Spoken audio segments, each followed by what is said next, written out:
নমস্কার। আমরা আজ এমন একটা অদ্ভুত ঘোরে আটকে আছি, যেটাকে বলা যায় রাতারাতি সফল হওয়ার ঘোর। আমরা ছুটছি, ভীষণ হাঁপিয়ে উঠছি, তবুও কিন্তু থামছি না। একদম ঠিক। এই না থামতে পারার বিষয়টা এই যে ক্রমাগত একটা রেসের ময়দানে দৌড়ানো, এটা এখন প্রায় মহামারীর মতো হয়ে গেছে। হ্যাঁ, আর তরুণ পেশাদারদের মনে সর্বদা একটা পিছিয়ে পড়ার ভয় কাজ করে। মনে হয় একটু গতি কমালেই বুঝি চিরকালের জন্য ছিটকে পড়ব। আর এই ভয়টাই আমাদের ভেতর থেকে কুরে কুরে খাচ্ছে। আমরা ভাবছি ছুটির দিনে ল্যাপটপ খুলে বসলে বা আর একটা প্রমোশন পেলেই হয়তো এই মানসিক ক্লান্তি বা এই সর্বগ্রাসী বার্নআউট কেটে যাবে। তাই তো? কিন্তু আজকের এই গভীর আলোচনায় আমরা এটাই খুঁজব যে এই অন্তহীন দৌড়টাই কি আসলে সমস্যার মূল কারণ? আমাদের আজকের মিশন হল আমরা কেন এই ইঁদুর দৌড়ে আটকে আছি তার মনস্তাত্ত্বিক কারণগুলো ব্যবচ্ছেদ করা। হ্যাঁ, আর শুধু সমস্যা নয়, আমরা সমাধানের পথও খুঁজব। আধুনিক মনস্তাত্ত্বিক টানাপোড়েন, ধৈর্যশীলতার একটা চমৎকার রূপক গল্প আর প্রাচীন অদ্বৈত বেদান্ত দর্শনের লেন্স দিয়ে আমরা অন্তরের শান্তিতে পৌঁছানোর একটা বাস্তবসম্মত উপায় নিয়ে কথা বলবো। আচ্ছা, চলুন বিষয়টা একটু গভীরে গিয়ে বোঝা যাক। এই যে সারাক্ষণ একটা অদৃশ্য তারা, এর পেছনের মানসিক অবস্থাটা আসলে কি? বর্তমান সময়ের তরুণ পেশাদারদের দিকে তাকালে একটা অদ্ভুত বৈপরীত্য চোখে পড়ে। একদিকে আমরা প্রযুক্তিগতভাবে সবচেয়ে বেশি সংযুক্ত, হ্যাঁ, সারাক্ষণ সোশ্যাল মিডিয়া, মেসেজ। ঠিক, আর অন্যদিকে আমরা মানসিকভাবে সবচেয়ে বেশি ক্লান্ত। সারাক্ষণ ওভারথিংকিং, আর তার সাথে দস্যুর হয়ে আছে বুক ধরফর করা উদ্বেগ বা অ্যাংজাইটি। ভাবরে, এই ওভারথিংকিংয়ের কথা আর বলবেন না। সোশ্যাল মিডিয়ায় স্ক্রোল করলেই মনে হয় বাকি দুনিয়া কত দ্রুত এগিয়ে যাচ্ছে, তাই না? একদম। কেউ নতুন স্টার্টআপ খুলছে, কেউ ৩০ বছর বয়সের আগে বাড়ি কিনছে। কেউ বা স্বপ্নের দেশে ঘুরতে যাচ্ছে। আর সেই সব দেখে আমাদের অবচেতন মনেই একটা ভয়ঙ্কর ধারণা জন্ম নিচ্ছে যে আমি বোধহয় যথেষ্ট নই। এটাই হলো সে আসল ফাঁদ। এই যে হাসেল কালচার বা দিন রাত এক করে সফল হওয়ার অন্ধ দৌড়, এটা সুকৌশলে আমাদের মস্তিষ্কের রিওয়ার্ড সিস্টেমকে হ্যাক করেছে। রিওয়ার্ড সিস্টেম হ্যাক করেছে মানে ব্যাপারটা একটু সহজ করে বলবেন। ধরুন, এটা আমাদের মগজে একটা ভ্রান্ত ধারণা ঢুকিয়ে দিয়েছে যে আমাদের ভেতরে জন্মগতভাবেই কোনো একটা বড় ত্রুটি আছে, আর সেই ত্রুটি ঢাকার একমাত্র উপায় হল অবিরাও পরিশ্রম করে নিজেকে ক্রমাগত মেরামত করা। ওহ আচ্ছা, আমরা সারাক্ষণ নিজেদের ফিক্স করার চেষ্টা করছি। হ্যাঁ, ঠিক তাই। আরও বেশি কাজ করা, আরও বেশি টাকা জমানো, এসবের মাধ্যমে আমরা আসলে নিজেদের মূল্য প্রমাণ করার চেষ্টা করছি। কিন্তু এটা এক অন্তহীন চক্র, কারণ একটা লক্ষ্য পূরণ হলেই মস্তিষ্ক নতুন একটা অভাব তৈরি করে ফেলে। কিন্তু এখানে একটা প্রশ্ন করি। নিজেকে উন্নত করার চেষ্টা করা বা জীবনে আরও ভালো কিছু চাওয়ার মধ্যে তো দোষের কিছু নেই। উচ্চাকাঙ্ক্ষা তো মানুষের সহজাত প্রবৃত্তি, তাই না? নিশ্চয়ই, উন্নতির আকাঙ্ক্ষা বা অনুপ্রেরণার জায়গা থেকে কাজ করা এক জিনিস, আর অস্তিত্বের সংকটে ভুগে মরিয়া হয়ে কাজ করা সম্পূর্ণ ভিন্ন জিনিস। আচ্ছা, দুটোর পেছনের মোটিভেশনটা আলাদা। একদম। যখন অনুপ্রেরণা থেকে কাজ করা হয় তখন কাজের প্রক্রিয়াটা আনন্দ দেয়, কিন্তু এই আধুনিক হাসল কালচারে মানুষ কাজ করছে ভয় থেকে, পিছিয়ে পড়ার ভয়, হারিয়ে যাওয়ার ভয়। অনেকটা যেন একটা ফুটো হয়ে যাওয়া বালতিতে ক্রমাগত জল ঢালার মতো অবস্থা। চমৎকার বলেছেন। আমরা ভাবি ওই প্রমোশনটা পেলেই বুঝি সব ঠিক হয়ে যাবে, সব শূন্যতা পূর্ণ হয়ে যাবে। কিন্তু একটু গভীরভাবে চিন্তা করলে একটা নির্মম সত্য উঠে আসে। সাফল্য আমাদের আসল লক্ষ্য নয়, আমরা আসলে মুক্তি খুঁজছি। সাফল্য আমাদের আসল লক্ষ্য নয়, আমরা আসলে মুক্তি খুঁজছি। কথাটা বেশ কিছুক্ষণ মনের ভেতর অনুরণিত হওয়ার মতো। আমরা কিসের পেছনে ছুটছি? এই দৌড় কি আসলেই আমাদের?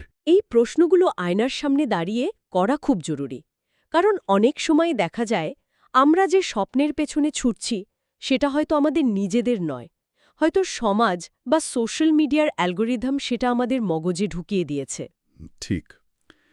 আমরা মুক্তির খোঁজে ভুল পথে ছুটছি।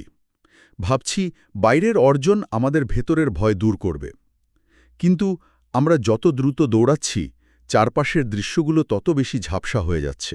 হ্যাঁ, এই গতির বিভ্রম বা ইলিউশন অফ স্পিড আমাদের জীবন থেকে শান্তি আর স্থিরতা দুটোই কেড়ে নিচ্ছে। আমরা ভাবছি গতিই হল এগিয়ে যাওয়ার একমাত্র প্রমাণ। আর এই গতির বিভ্রম বা জোর করে দ্রুত ফল পাওয়ার মরিয়া চেষ্টার কথা বলতে গিয়ে আমার একটা অদ্ভুত গল্পের কথা মনে পড়ছে। গল্পটা একজন তরুণ মালির। মালির গল্প? আচ্ছা, বলুন তো। হ্যাঁ, সেই মালি ছিল বড্ড উদ্বিগ্ন আর অধৈর্য। সে শখ করে একটা বাগান তৈরি করেছিল, আর সে চাইতো তার বাগানের ফুলগুলো যেন খুব তাড়াতাড়ি বড় হয়। সাধারণ গতিতে বেড়ে ওঠাটা তার কাছে যথেষ্ট মনে হচ্ছিল না। বাপরে, এই অধৈর্য ব্যাপারটা তো আমাদের সবার সাথেই খুব মেলে। তারপর কি হলো? তারপর সে এক অভিনব পদ্ধতি বের করল। প্রতিদিন সকালে বাগানে গিয়ে সে ফুলের ডালপালা ধরে ওপরের দিকে আলতো করে টান দিত। তার মনে হতো, এভাবে টেনে দিলে হয়তো গাছগুলো দ্রুত লম্বা হবে। ও না, এটা তো চরম বোকামি। হ্যাঁ, আর ফলাফল কি হলো? কয়েকদিনের মধ্যেই গাছগুলোর শিকড় মাটি থেকে উপড়ে গেল এবং ফুলগুলো পুরোপুরি মরে গেল। অত্যন্ত শক্তিশালী এবং একই সাথে মর্মান্তিক একটা রূপক। প্রকৃতির একটা নিজস্ব ছন্দ আছে, বৃদ্ধির একটা নিজস্ব সময়কাল আছে। তাকে জোর করে ত্বরান্বিত করতে গেলেই পুরো ব্যবস্থাটা ভেঙে পড়ে। আর মজার ব্যাপার হলো, একটু ভাবলে দেখা যাবে আমরাও আমাদের কর্মজীবনে ঠিক এই মালির মতোই বোকার মতো আচরণ করি।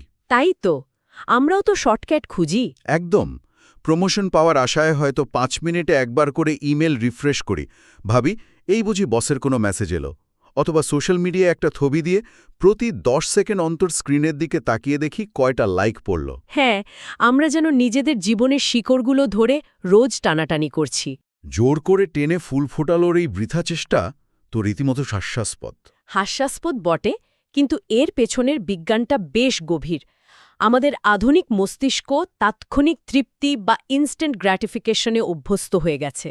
একটা বাটন চাপলেই খাবার আসছে, ক্লিকেই সিনেমা দেখা যাচ্ছে। ফলে আমাদের মন এই বিভ্রমে ভুগতে শুরু করেছে যে জীবনের গভীর বিষয়গুলো হয়তো বাটন চাপলেই পাওয়া সম্ভব। ঠিক, কিন্তু মালির গল্পে একটা খুব সুন্দর মোড় আছে। মালির এই হতাশা দেখে তার ঠাকুমা তাকে একটা নতুন শিক্ষা দেন।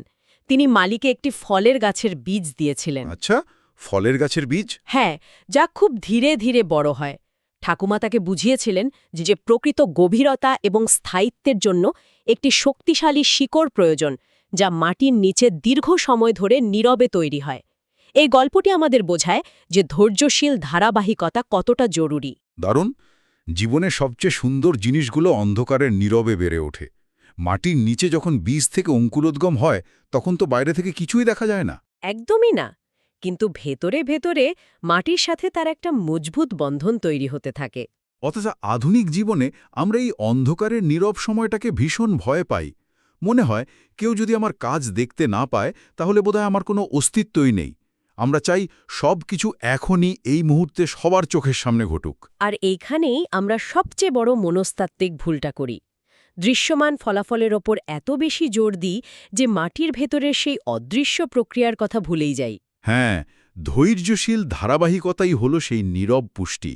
কিন্তু এখানে একটা বড় প্রশ্ন থেকে যায়। আমরা তো বুদ্ধিমান প্রাণী, তাই না? আমরা তো জানি যে জোর করে টেনে গাছ বড় করা যায় না। তবুও কেন আমরা নিজেদের শিকড় ধরে বারবার টান দিই? এটা একটা চমৎকার প্রশ্ন। কেন আমরা জেনে শুনে নিজেদের এই অস্থিরতার আগুনে নিক্ষেপ করি? এখান থেকে বিষয়টা আরও বেশি কৌতূহলজনক হয়ে ওঠে। এই জেনে শুনে নিজেদের ক্ষতি করার কারণ খুঁজতে গিয়ে আমরা যদি প্রাচীন অদ্বৈত বেদান্ত দর্শনের দিকে তাকাই, তবে এমন একটা উত্তর পাওয়া যায় যা আমাদের চিন্তাধারাকে পুরোপুরি উল্টে দেয়। বেদান্ত দর্শন। হ্যাঁ, এটা প্রথম দর্শনে একটু খটকা লাগতে পারে। ঠিক, কারণ আমরা ভাবি কর্পোরেট বার্নআউটের সমাধান হয়তো কোনো নতুন টাইম ম্যানেজমেন্ট অ্যাপ বা সকাল 5টায় ওঠার রুটিনের মধ্যে লুকিয়ে আছে। কিন্তু বেদান্ত বলছে অন্য কথা। এর উত্তর নাকি লুকিয়ে আছে আমাদের আত্মপরিচয়ের সংকটে। আত্মপরিচয়ের সংকট? মানে আইডেন্টিটি ক্রাইসিস? একদম ঠিক। অদ্বৈত বেদান্তের দৃষ্টিভঙ্গিটা যদি কোনো ভারী দার্শনিক শব্দ ছাড়া খুব সহজভাবে বলি, তবে মূল বিষয়টা দাঁড়ায় আমাদের আসলে কোনো কিছুর অভাব নেই, বরং আমরা নিজেদের সম্পূর্ণ ভুল একটা পরিচয়ের সাথে জড়িয়ে ফেলছি।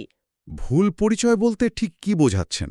মানে মানুষ তার প্রতিনিয়ত বদলাতে থাকা চিন্তাভাবনা, তার পেশাগত পদবি বা সমাজের দেওয়া বিভিন্ন লেবেলের সাথে নিজেকে এতটাই একাত্ম করে ফেলে যে সেটাই তার মানসিক যন্ত্রণার উৎস হয়ে দাঁড়ায়।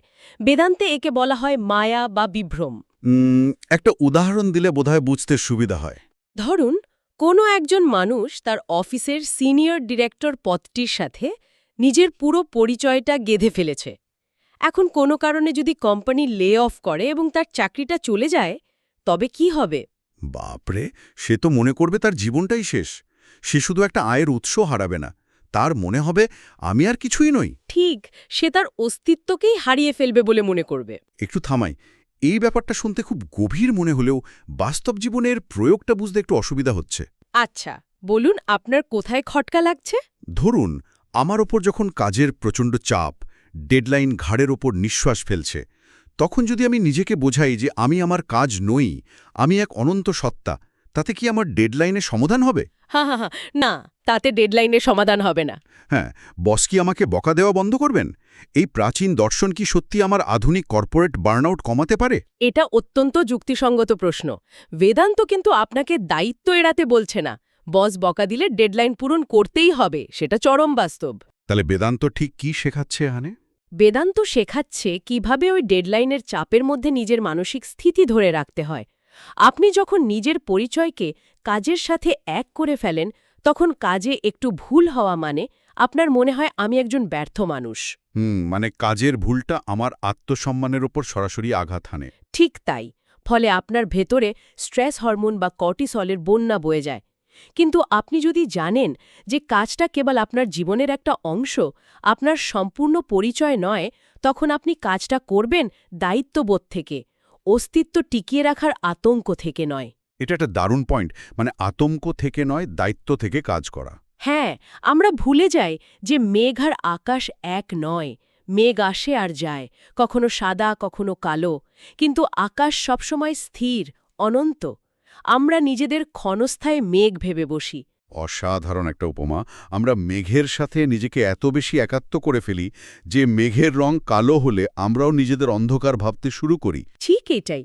আর এই বিভ্রমটাকে ভাঙার জন্য বা আমাদের মনের ভেতরের এই অস্থির অবস্থাকে বোঝার জন্য একটা চমৎকার রূপক ব্যবহার করা যেতে পারে। নদীর ঘোলা জলের রূপকটা। হ্যাঁ, ধরুন একটা কাদামাখা ঘোলা নদী। হ্যাঁ, নদীর ঘোলা জলের এই রূপকটা আমার খুব প্রিয়। কল্পনা করা যাক, একটা নদীর ধারে বসে থাকা হচ্ছে, যে নদীর জল খুব ঘোলা আর কাদায় ভর্তি। একদম। এখন যদি কেউ বলে যে এই নদীর ঘোলা জল পরিষ্কার করতে হবে, তবে স্বাভাবিক প্রবৃত্তি কি হবে? হয়তো নদীতে নেমে দুহাত দিয়ে কাদাগুলো সরানোর একটা মরিয়া চেষ্টা করা হবে। কিন্তু আমরা সবাই জানি যে হাত দিয়ে কাদা সরানোর চেষ্টা করলে জল তো পরিষ্কার হবেই না, উল্টে নিচ থেকে আরও কাদা উঠে আসবে। হ্যাঁ, জল আরও ঘোলা হয়ে যাবে। তাহলে সবচেয়ে ভালো উপায় কি? সবচেয়ে কার্যকর উপায় হল সেই জলকে কিছুক্ষণের জন্য সম্পূর্ণ স্থির হতে দেওয়া। একদম ঠিক। জলকে যদি না ঘেটে স্থির হতে দেওয়া যায়, তবে কাদা ধীরে ধীরে নিজের ভারেই নিচে থিতিয়ে পড়বে, আর উপরের জল আপনা আপনি পরিষ্কার হয়ে উঠবে। আমরা যদি একে বৃহত্তর প্রেক্ষাপটে দেখি, আমাদের মনও ঠিক এই নদীর মতো। মানে মনের ভেতরের কাদা। হ্যাঁ, আমাদের মনের ভেতরে যখন চিন্তার কাদা বেশি হয়ে যায়, যখন আমরা কোনো ব্যর্থতা নিয়ে উদ্বিগ্ন থাকি, তখন আমরা সেই মনটাকে মেরামত করার জন্য আরও বেশি চিন্তার জাল বুনতে থাকি। আমরা ওভার থিঙ্কিং করে সেই ঘোলা জলকে আরও বেশি ঘোলা করে তুলি। বাপরে, এটা তো আমরা রোজ করি। আমরা ভাবি আরও বেশি চিন্তা করলেই বুঝি সমাধান বেরিয়ে আসবে। অথচ আমাদের শুধু কিছুক্ষণের জন্য স্থির হওয়া প্রয়োজন ছিল। কোনো কিছু করার দরকার ছিল না, শুধু ওই থিতিয়ে পড়ার সময়টুকু দেওয়ার দরকার ছিল। কারণ আমাদের কোনো ঘাটতি নেই, আমরা শুধু নিজেদের ভুল পরিচয়ে বেঁধে ফেলেছি। আমাদের কোনো ঘাটতি নেই। এই একটা বাক্য আমাদের গোটা সমাজ ব্যবস্থার শেখানো ধারণার ঠিক বিপরীত। তাই তো সমাজ প্রতিনিয়ত বলছে আমাদের আরও ডিগ্রি লাগবে, আরও টাকা লাগবে নিজেকে সম্পূর্ণ করার জন্য। কিন্তু বেদান্ত বলছে আমরা জন্মগতভাবেই সম্পূর্ণ, আমাদের শুধু ওই কাদা থিতিয়ে পড়ার সময়টুকু দিতে হবে। কিন্তু এখানে একটা বিশাল প্র্যাকটিক্যাল প্রশ্ন চলে আসে। এই গভীর দর্শনগুলো দৈনন্দিন জীবনে কিভাবে কাজে লাগানো যায়? আমরা তো আর সবাই চাকরি বাকরি ছেড়ে হিমালয় গিয়ে সাধনা করতে পারবো না। হ্যাঁ, না, হিমালয়ে যাওয়ার কোনো প্রয়োজন নেই। মানে আমাদের এই কোলাহলপূর্ণ শহরে ট্রাফিক জ্যাম, ইএমআই এর চাপ আর অফিসের রাজনীতির মধ্যেই বাঁচতে হবে। এই কাঠামোর ভেতরে থেকে কিভাবে এই বিভ্রম থেকে বেরিয়ে আসা সম্ভব? একদম বাস্তব প্রশ্ন। আর এর উত্তরটা কোনো জাদুকরি টোটকা নয়, বরং একটা ছোট্ট মনস্তাত্ত্বিক অনুশীলন। ধরুন, অফিসে কোনো মিটিংয়ে মারাত্মক তর্ক হলো, আচ্ছা। অথবা যে প্রজেক্টে দিনের পর দিন হাড় ভাঙা খাটুনি দেওয়া হয়েছিল সেটা পুরোপুরি ব্যর্থ হলো।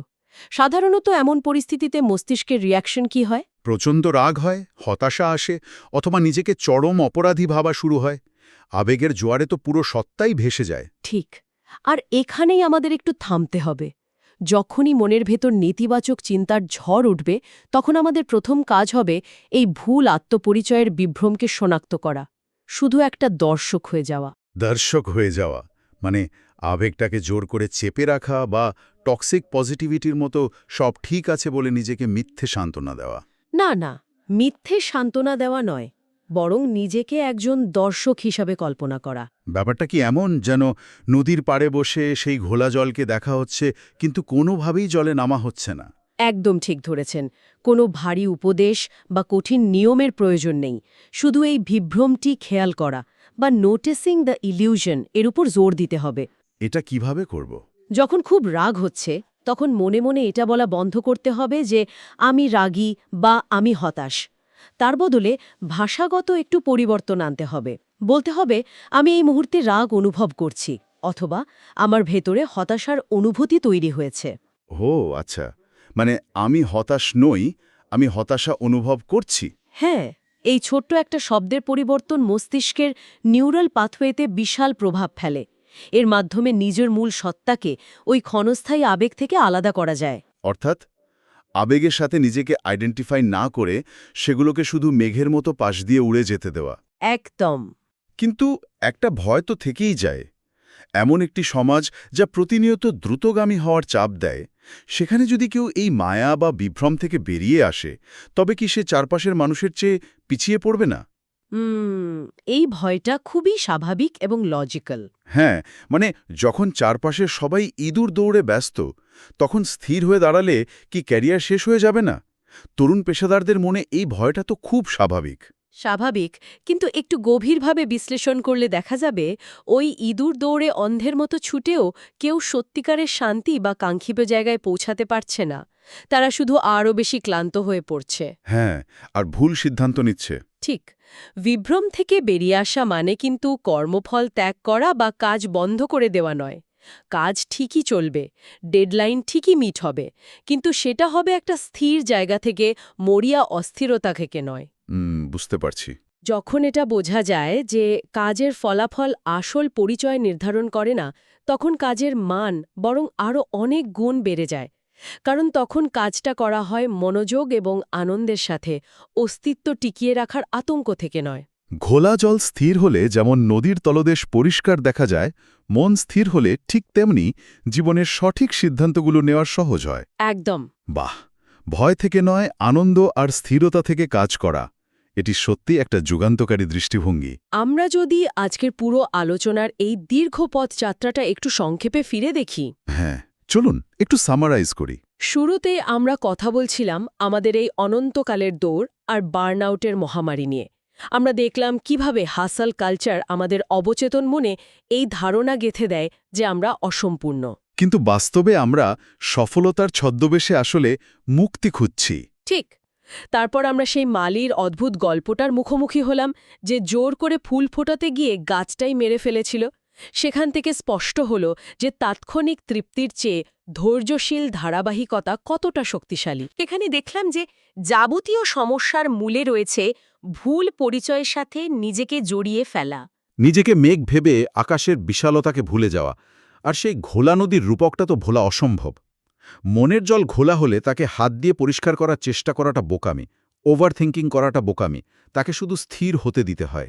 হ্যাঁ, আর সবশেষে আমরা দেখলাম বাস্তব জীবনে এই শিক্ষা প্রয়োগ করার জন্য আমাদের শুধু নিজেদের চিন্তার দর্শক হতে হবে, আবেগের সাথে মিশে গেলে চলবে না।